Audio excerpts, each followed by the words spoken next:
Hi everybody, and welcome to the video review for the MXQ Plus, which is Mifanstech's version of the M12N, which is the new S912 system on a chip box with 2 gigabytes of RAM and 16 gigabytes of internal storage, and the new Mali T820 graphics processor.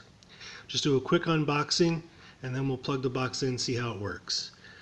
Relatively fancy new box. I want to thank the people at Mifanstech for providing this box for review. Their customer service is really great. On top you've got the box itself in a plastic sleeve. The box is all metal and has an external Wi-Fi antenna, which you need when you have a metal box like that. You've got on the front basically a couple of indicator lights and an infrared receiver. Nothing on the right. On the rear you've got the antenna. You've got your optical in, your AV in, HDMI, gigabit Ethernet, and the power plug. And on the left hand side of the box you've got 2 USB ports and a micro SD card port. Past that, just to see what else is in the box, you've got your standard power supply. This is a US plug. Make sure you get the plug that's right for your region. An HDMI cable, a fairly short HDMI cable, which is pretty standard for these boxes, but it's nice to have the cable provided. An infrared remote control, which is for basic operation. I would recommend you get a mouse or an air mouse for a better experience, but this remote will do for basic operations. It takes 2 AAA batteries, which are not included. And last and certainly least, the instruction manual, which no one reads. It's very straightforward. It shows you how to hook the box up if you've never done this before, but most of you probably know more than that can possibly tell you.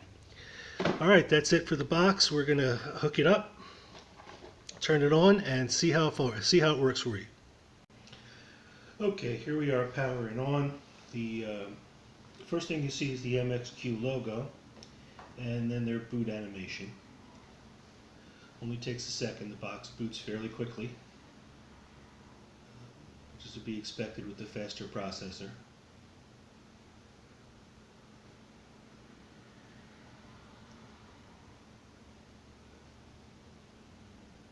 And you get the standard launcher that comes with a lot of these Android 6.0 boxes. It's functional. It's not the best launcher in the world if you ask me, but it works. You've got Google Play, which I've tested and works perfectly. YouTube, which is a newer version that's more remote control friendly. Talk about that in a second. Your Netflix, which is restricted to 480p because of DRM restrictions on pretty much all of these boxes. Only your really high-end, sort of expensive certified boxes like your NVIDIA Shield and your Nexus player will have DRM certification to do HD for Netflix and Hulu. Most of these boxes are restricted to 480. A local folder, which is basically just for programs that don't use the internet. It's just a folder. A one-button task kill, which is very convenient for freeing up memory. This big game button up here is for a third-party emulator, which we won't even talk about. You can play with it if you want. It's a lot like Happy Chick, if you've ever seen that. Your app drawer, your settings, and of course a big button for Kodi, which is why a lot of people are buying this box in the first place. Now, when you boot up the first time, the box is going to prompt you to do an update. Definitely do the update.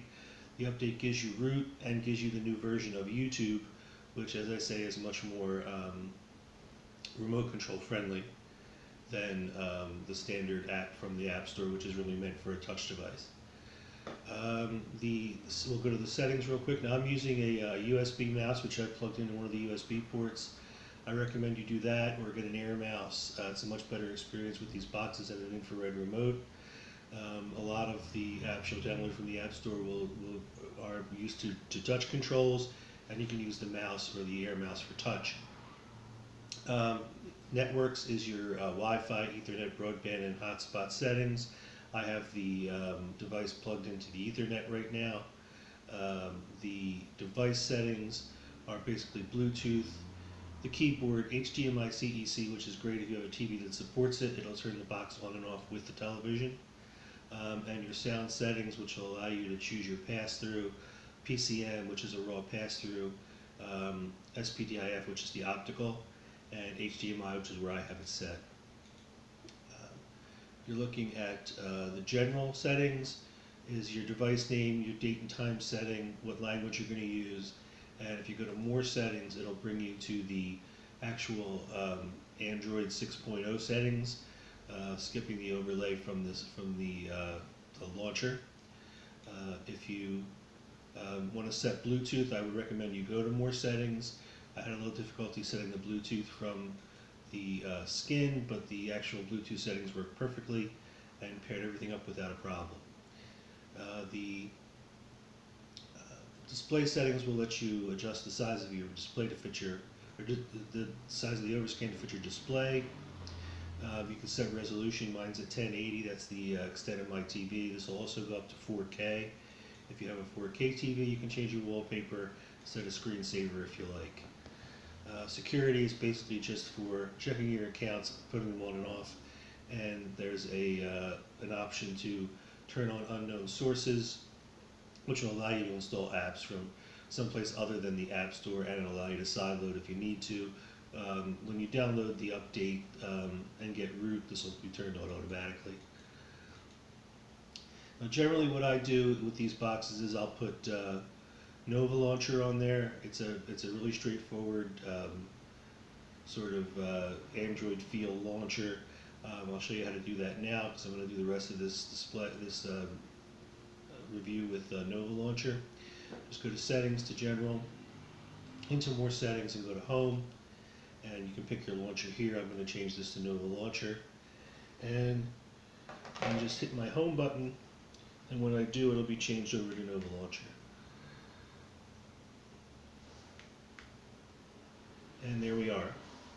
As you can see, basic Android feel, just like a tablet or a cell phone. That dates me a smartphone. And let's take a look real quick at Kodi, which is why a lot of you are going to be getting this box. I usually get rid of the build that comes with the box and install a Spins build, which is what this is. This is Spins Hard Knox builds based on the Aeon Knox skin for Kodi. Let's just go real quick to Exodus here and see if we can bring up a movie pretty quickly. This skin is a little resource intensive, so you're going to wind up with a tiny bit of a delay in bringing up the choices here, but it's not a reflection of the box, it's a reflection of the skin, which I still think is absolutely worth it. The Spins team does a great job. But of course this is not about builds, this is about the box. Just give it a second here to spin and it'll bring up the new movies. It's refreshing at the moment. Okay, let's take a quick look. Let's do Captain America Civil War. I've already previewed this. It'll give me a continue dialog box in just a second. You'll see it. It'll bring up all your different sources. Now this is Exodus is set on a 30-second delay, a 30-second timeout for sources. So once this little count gets up to 30, which is the last resource it's looking for, pub film here, it'll kick over and give you the sources you can choose from for this particular film. Another 5 seconds or so. And there we go. We should get some nice 1080p sources, which we do. Rainierland is a pretty reliable source, so let's try that. It should ask me to pick up from 11 minutes or so into the situation. There we go. Just hit resume and I'll give you an idea. Now keep in mind you're seeing this through my camera, so you're not getting a perfect idea of what you're seeing, but it'll give you some idea of what the quality is like on this particular stream. looks like we lost that one, so Torba's not going to do us any good. Let's see, let's try Pelispedia.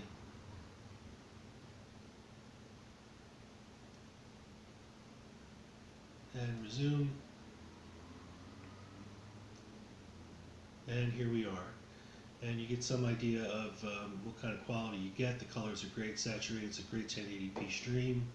I'm going to stop it now because of copyright restrictions, but you get the idea. Obviously, you can put any build you want on here. Some of them will load a little more quickly, but I just happen to like this particular build. But it gives you an idea of how Kodi works. Let's pop back out to the home screen, and I'll give you a quick look at how gaming works. Riptide GP Renegade, which is a new game, a great game. We'll pop that up, and I'll use my Bluetooth controller, which, as I say, I paired in the actual Android settings. Works great, real responsive. We'll give it just a second to load up here. Doing it in real time, show you the way that the games load. Let's do just a quick run through on this, just to show you how the game responds graphically, and to show you that there's no slowdown, no frame drops. I'm not the greatest player on this, but we'll give it a quick shot just to show you how it works.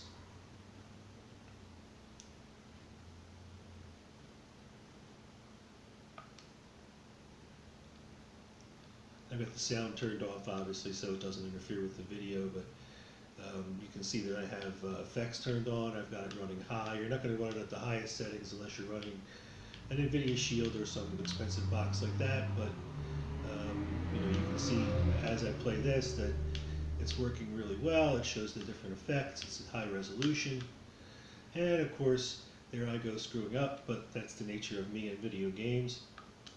But you can see basically the performance of the video game. In conclusion, it's absolutely the fastest box I've ever used. The 912 processor clocks and benches better than anything I've ever used. It benches in Antutu at over 42,000. The Geekbench scores are off the charts. I've never seen anything like it. The 3D Max is over 6,200, which is an amazing score for those of you who care about stuff like that.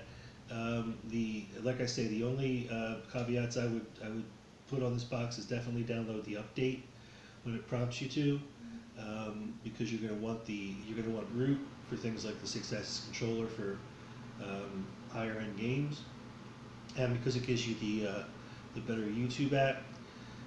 But definitely do that before you put any programs or apps on, because you're going to wind up doing a factory reset and putting those programs back on again, because if you lay the update on top of them, things get glitchy. But if you do the update, let the update download, it takes a little while, install it, then put your apps on, you're golden.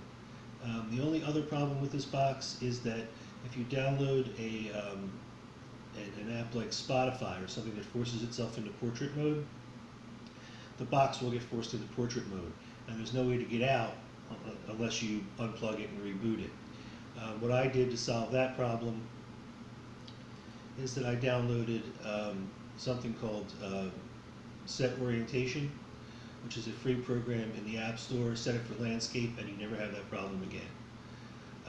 So, in conclusion, I would definitely recommend this box. The price on Amazon is stellar.